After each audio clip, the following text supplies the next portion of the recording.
नाशिक जिल्ह्याचा अभिमान ठरलेल्या नांदूर मध्यमेश्वर अभयारण्य इथं सध्या निसर्गाचा एक अद्भुत सोहळा अनुभवायला मिळतोय। एप्रिलच्या कडक उन्हात जेव्हा सर्वत्र कोरडेपणा जाणवतो त्याचवेळी हजारो किलोमीटरचा प्रवास करून रोहित म्हणजेच फ्लेमिंगो पक्ष्यांनी इथं दिमागदार आगमन केलंय। 28 एप्रिल रोजी दुपारी या पक्ष्यांचा थवा जलाशयावर उतरू लागला आणि क्षणात संपूर्ण परिसर गुलाबी रंगाने न्हाऊन निघाला।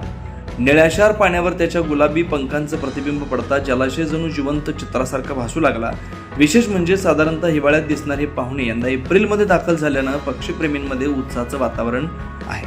कच्छच्या रणातून आणि सुदूर प्रदेशातून आलेल्या या पक्ष्यांना येथील उथळ पाणी आणि मुबलक शेवाळ आकर्षित करतं। यावर्षी करण्यात आलेल्या आदिवास व्यवस्थापनामुळे पक्ष्यांची संख्या मोठ्या प्रमाणात वाढल्याचं वन विभागाकडून सांगण्यात येत आहे। पानवेली हटवून तयार करण्यात आलेल्या पोंडमुळे या पक्ष्यांना पोषक वातावरण मिळालंय।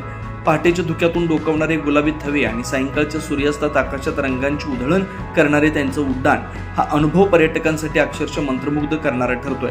निसर्गप्रेमी, छायाचित्रकार आणि पर्यटकांसाठी ही एक सुवर्ण संधी आहे। त्यामुळे या गुलाबी पाहुण्यांचा अनोखा सोहळा अनुभवण्यासाठी नांदूर मध्यमेश्वरला भेट देण्याचं आवाहन वन विभागाकडून करण्यात येत आहे। 9 न्यूज महाराष्ट्र ब्युरो, नाशिक।